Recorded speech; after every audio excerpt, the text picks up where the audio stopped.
Regresamos a esta primera edición de Radio Análisis, son exactamente las 9 de la mañana con 36 minutos y como cada jueves a esta hora del día estamos en contacto con nuestros amigos y amigas de Fundación Sol. En esta ocasión saludamos al economista investigador de esta fundación y también académico del Departamento de Trabajo Social de nuestra Casa de Estudios, el profesor Gonzalo Durán, a quien le damos la bienvenida. Gonzalo, ¿qué tal? Muy buenos días, gracias por estar nuevamente con nosotros.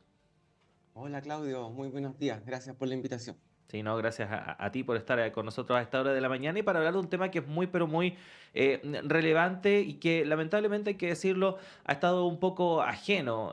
Hay que reconocer a la hora del debate público de una serie de temas. Estamos hablando de la desigualdad y que se ha visto expresado durante el último tiempo en una serie de hechos que tienen que ver, por ejemplo, con la dificultad cada vez mayor que tiene un grupo importante de personas de acceder a una vivienda digna. Hemos visto cómo ha ido aumentando el número de campamentos en nuestro país, pero también a partir de una serie de datos objetivos que vamos a pasar a analizar a continuación, Gonzalo. Y te quería pedir una primera aproximación a este tema, ¿no? ¿Qué podríamos decir respecto de cómo se refleja este fenómeno, el de la desigualdad actualmente en nuestro país?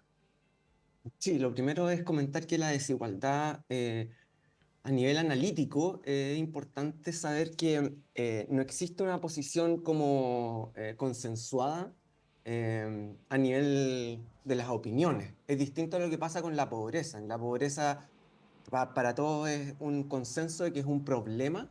En el caso de la desigualdad eso no es así. Hay posiciones que incluso defienden la desigualdad. Yo mismo, por ejemplo, estudié en la Universidad Católica Economía y ahí habían profesores que en clase decían que la desigualdad no era un problema y que la desigualdad incluso permitía que las personas tuvieran una motivación adicional y a partir de eso la productividad, ¿no es cierto?, podía aumentar. Entonces, eso siempre hay que tenerlo en cuenta. Hay un debate al respecto y hay personas que no les importa la desigualdad y que por lo tanto no van a hacer agenda política para tratar de reducirla. Dicho lo anterior, a nosotros por supuesto que sí nos importa la desigualdad, creemos que es un problema social. Eh, en cuanto a la desigualdad de ingresos, nuestro país históricamente ha sido un país muy desigual. Un dato para empezar que retrata muy bien esta situación lo da el Laboratorio Mundial de las Desigualdades, que dirige este economista francés Thomas Piketty, donde ha mostrado, ¿no es cierto?, que el 1% más rico de los países y ha calculado esa información para una serie de países a nivel del mundo. Y Chile está dentro de los primeros lugares. En Chile, el 1% más rico acumula el 49,8% de la riqueza. Y este es el dato más alto a nivel del continente, incluso más alto que en Brasil o México, que también suelen ser países bastante desiguales.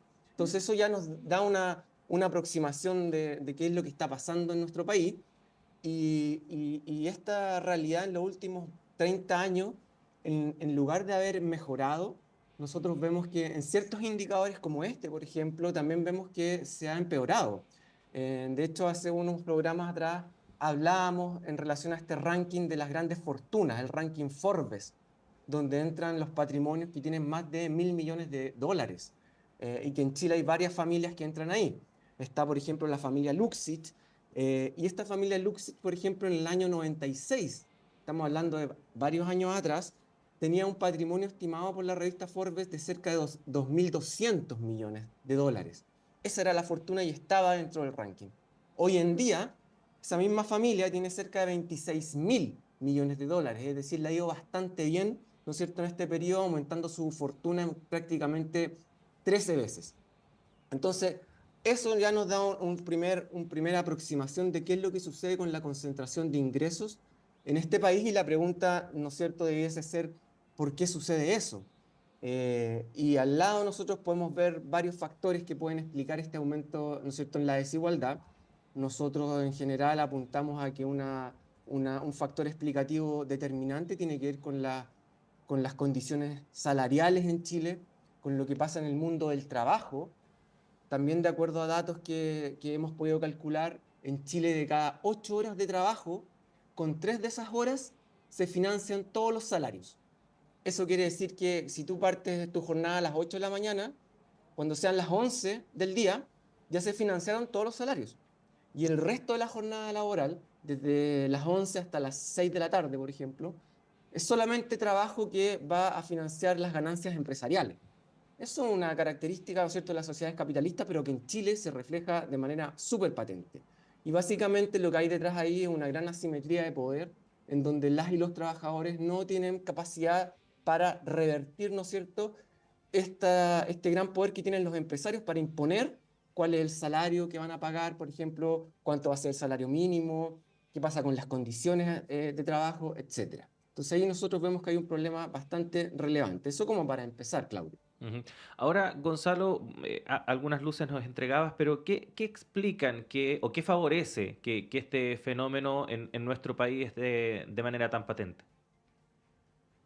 Claro, ahí por una parte tenemos que sean condiciones muy favorables para el gran empresariado. Esto quiere decir que si tenemos la distribución de ingresos y ordenamos a todas las personas de este país, vamos a ver que el 10% más rico y el 1% más rico en este periodo han tenido condiciones muy favorables, mientras que las personas que están por la parte baja, ¿no es cierto?, de esta distribución de ingresos, sus condiciones no han sido de las mejores. Por ejemplo, podemos ver que también de acuerdo a datos de la propia encuesta CACEN, el 10% de los hogares más ricos de Chile en el año 2006 ganaban o tenían ingresos que eran cercanos a 27 veces el 10% de los ingresos de los hogares más pobres. En el año 22, la encuesta CACEN reporta que ese indicador sube a 43 veces. Estoy hablando de los ingresos autónomos, sin aporte del Estado. Y ahí es donde nosotros entramos a otra discusión, cómo el Estado viene a corregir, ¿no es cierto?, esta situación. Pero cuando hablamos de los ingresos autónomos nos estamos refiriendo a lo que pasa en el mundo de las relaciones de producción, en el mundo del trabajo, las relaciones entre trabajadores y empleadores, o lo que ganan particularmente las grandes fortunas a través de la especulación. Por ejemplo, las grandes familias ocupan mucho los fondos de pensiones. ¿Para qué? Para poder aumentar la fortuna, la riqueza que ellos tienen a través de la especulación. La familia Luxit recibe, por ejemplo, a partir de los fondos de pensiones más de 6.000 millones de dólares. Y con esa plata, esa familia también aumenta su fortuna. Y la contracara es que en nuestras pensiones en Chile estamos hablando de que prácticamente la mitad de las pensiones autofinanciadas de las mujeres, por ejemplo, en diciembre del 23, de acuerdo a un último estudio que hemos sacado, la mitad de las pensiones autofinanciadas son menores a 151.000 pesos. Entonces, ahí tenemos en el fondo cómo en Chile se han ido constituyendo nichos de negocios, en particular con lo que pasa con las pensiones, con lo que ha pasado, por ejemplo, con el crédito con aval del Estado, y también de ahí podemos entrar de lleno a lo que está sucediendo en el mundo de la propiedad de las tierras, de los suelos, y eso tiene un correlato directo con lo que son el aumento en los campamentos. Este país que ha aumentado, ¿no es cierto?, este ingreso per cápita, que en términos comparables ya tenemos casi 30.000 dólares como ingreso por persona. Somos el país que tiene este ingreso per cápita más alto de América Latina, y sin embargo, durante el 2010 y el 2022 el número de campamentos en Chile subió significativamente. Solo entre el 19 y el 22 aumentó en cerca de un 40% el número de campamentos, teniendo prácticamente 1.300 eh, campamentos identificados y más de 115.000 familias viviendo en campamentos. Entonces ahí tenemos una situación que es gravísima, porque lo que hay detrás de eso es un aumento significativo en la especulación, en el precio de las viviendas. Entre 2010 y 2018 un estudio ya nos informaba que el precio de las viviendas subía prácticamente un 70%, y para que se hagan una idea, en ese mismo periodo las remuneraciones subieron en menos de un 20%. Entonces, claramente ahí vemos el desajuste total. Y hoy en día, de acuerdo a datos oficiales de la encuesta CACEN, también tenemos un déficit habitacional cuantitativo, la falta de vivienda, que llega casi a las 550.000 viviendas. Entonces ahí hay distintas explicaciones. Una de ellas es que el uso de los suelos, por ejemplo, está muy concentrado en personas, en grupos económicos que tienen ese territorio, esos paños para construir, pero que están esperando las mejores el mejor momento, ¿no es cierto?, para que puedan cobrar un precio mucho más alto. Y ese momento todavía no llega, entonces ellos tranquilos ahí especulando. Y mientras tanto tenemos como el mismo gobierno indica o va a dar las órdenes, ¿no es cierto?, para desalojar ciertas tomas, como la toma del 17 de mayo, en un periodo que estamos viviendo que es bastante crítico, ¿no es cierto?, de invierno y muy crudo. Ujú. Sí, es complejo de entender esa situación, Gonzalo, porque efectivamente son muchos los factores que influyen, el tema de los suelos, ha salido a la palestra también la banca, que supuestamente estaría poniendo muchas trabas a la hora de entregar créditos para que efectivamente se lleven a cabo estos proyectos. ¿Qué factores influyen finalmente en que sea tan difícil hoy en día dar una respuesta a todas estas personas que están afectas a esta crisis habitacional? Yo creo que aquí uno de los factores principales, a nuestro modo de ver, la economía siempre es como economía política, o sea, depende mucho de las relaciones de poder. Y en este caso vemos que tenemos ciertos grupos de interés, en particular la banca, como tú mencionabas, que ha salido mucho también en la prensa, está la Cámara Chilena de la Construcción, donde también hay un agente que está ahí presionando. Entonces, cuando uno comienza, ¿no es cierto?, a entrar en el debate sobre la vivienda, sobre lo que son el déficit habitacional cuantitativo, claramente, por ejemplo, que el Estado se haga cargo y ponga recursos para habilitar viviendas sociales de calidad, ojalá, eso significa un desmedro para el negocio de lo que es las empresas constructoras, la misma Cámara Chilena de la Construcción. Entonces, a partir de eso, en el fondo lo que está en juego son las distintas correlaciones de fuerza y cómo hay una lucha de poder ahí entre medio. A nuestro modo de ver, es muy relevante, ¿no es cierto?, que este gobierno y los gobiernos que vengan pongan el énfasis sobre todo en esta crisis de la vivienda que no es solo en Chile.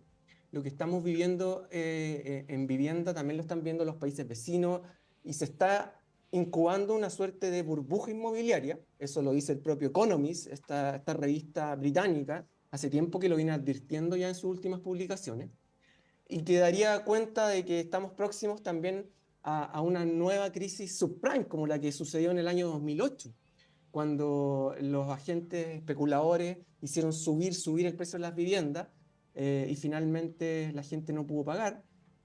Hoy en día, aquí lo que se necesita es un compromiso fuerte por parte del Estado, en donde se pueda tener uso de suelos que sean propiedad del Estado y también, ¿por qué no? Por ejemplo, tener también propiedades en arriendo, pero que sean de propiedad estatal, como sucede en otras partes del mundo. Por ejemplo, en Austria, prácticamente estamos hablando de que el 70% de las viviendas son de propiedad del Estado y el Estado es el que le arrienda a las personas. En el fondo también ahí hay viviendas sociales, pero también hay viviendas para el arriendo. Entonces son distintos modelos. En Chile lamentablemente tenemos un modelo que fue muy impulsado desde la dictadura, ¿no es cierto? Esto que se llama el Estado subsidiario, en el cual el Estado no se mete en aquellos ámbitos donde los privados sí pueden solucionar las cosas y puede generar un mercado, todo en búsqueda de generar nichos de negocio. Y eso yo creo que es lo que está en cuestionamiento hoy en día. Cómo nosotros podemos tensionar, ¿no es cierto?, esa lógica de mercado y darle un mayor peso, ¿no es cierto?, al actor del Estado y que con eso se podamos avanzar en solucionar estos graves problemas que hoy en día estamos viviendo. Ujú.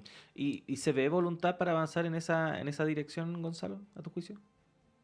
Yo creo que yo creo que falta mucha voluntad. No creo que podamos decir que se vea voluntad cuando el día antes de que se cumpliera el aniversario, por ejemplo, de la toma del 17 de mayo, este gobierno manda, ¿no es cierto?, a desalojar esa toma, independiente que haya habido una orden judicial o lo que sea.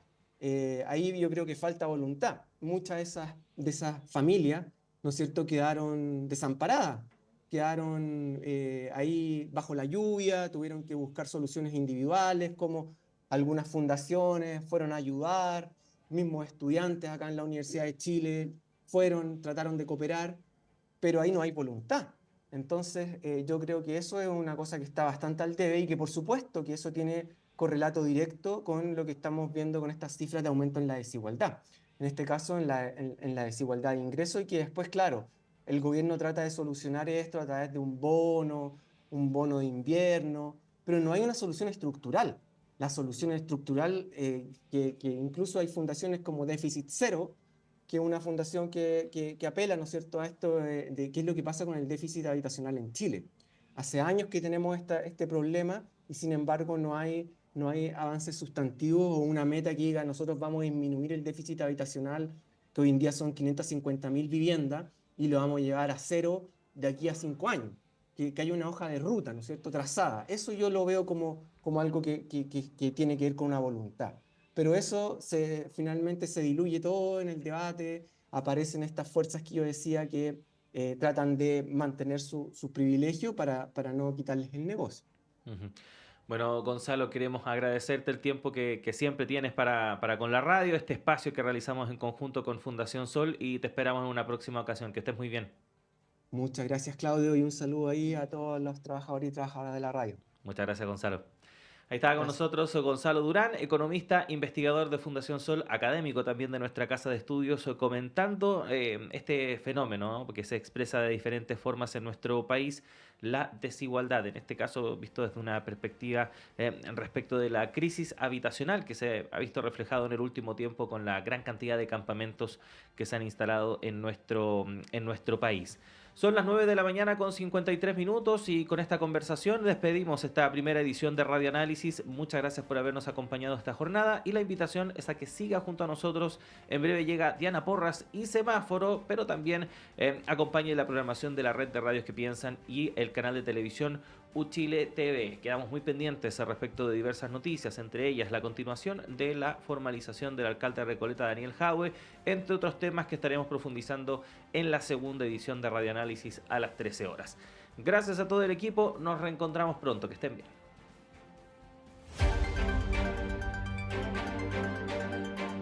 El departamento de prensa de Radio